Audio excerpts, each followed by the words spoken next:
நம்ம முட்டை ஆம்லேட்டா? ஆமாப்பா, முட்டை ஆம்லேட் போட்டுருக்குறோம். மீன் மேக்கர் கிரேவி செஞ்சோம். சரிம்மா. செஞ்சுட்டு அப்படியே நம்ம முட்டை ஆம்லேட் போட்டு இருக்கிறோம். சூப்பரா ரெடி ஆயிட்டு இருக்கே. இதை எடுத்துட்டு நம்ம என்னென்ன சமைச்சிக்கிறோம்னு பார்க்கலாம் வாங்கம்மா.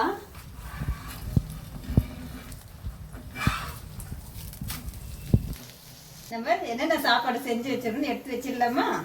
சரிம்மா, எடுத்துடலாமா. மேல வச்சிருக்கீங்களா? ஆமாப்பா, மீன் மேக்கர் பெரிய வீடியோ போட்டிருக்கிறோம் இல்லையா? ஆமா, அதனால இங்க செஞ்சுனே இருந்ததால இன்னைக்கு இடம் இல்லை, நீங்க எடுத்து மேல வச்சிட்டேன்ப்பா. சரி வாங்க, அப்படியே இறக்கி என்னென்ன இருக்குன்னு பாத்துடலாம். நம்ம சூடான வெள்ளை சாப்பாடு தாங்க செஞ்சு வச்சுக்கிறோம். அதுக்கு வந்து குழம்பு பாத்தீங்கன்னா நம்ம மிளகு ரசம் தான் வச்சிருக்கிறோம். சூப்பர்மா. ரசத்துக்கு ஆம்லெட் ரொம்பவே சூப்பரா இருக்கும். சூப்பர்மா. இப்போ முதல்ல ஆம்லெட்டை ஆஃப் பண்ணிட்டு எடுத்து வச்சுக்கலாம். சரிம்மா, எடுத்துடலாம். மிளகு தூள் போட்டு ஒரு ஆம்லெட் போட்டுக்கலாம் அப்படின்னு சொல்லி ரசத்துக்கு நல்லா இருக்கும்னு சொல்லிட்டு வச்சிருக்கிறோம்.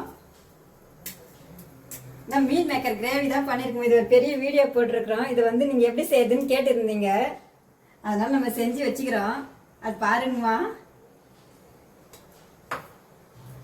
அது கூடவே நம்ம குடமிளகா கூட்டு தான் வச்சிருக்கிறோம். சூப்பர்மா. குடமிளகா கூட்டுக்கு சரி, ரசத்துக்கு கூட்டு சாப்பிட்டா நல்லா இருக்குன்னு காஞ்ச மிளகா மேல இருக்கு, அது அழகா இருக்குன்னு ஒன்று வறுத்து வச்சுக்கிறேன்ப்பா. சரிங்க. அது கூடவே நம்ம முருங்கைக்கீரை தாங்க வேர்க்கடலை போட்டு பொரியல் பண்ணி வச்சுக்கிறோம். அம்மா கொஞ்சம் முருங்கைக்கீரை எடுத்துன்னு வந்தாங்க. எனக்கு முருங்கைக்கீரை வேர்க்கடலை போட்டு பொரிச்சா ரொம்பவே பிடிக்கும், அதனால அந்த மாதிரி பண்ணி வச்சிருக்கிறோம்.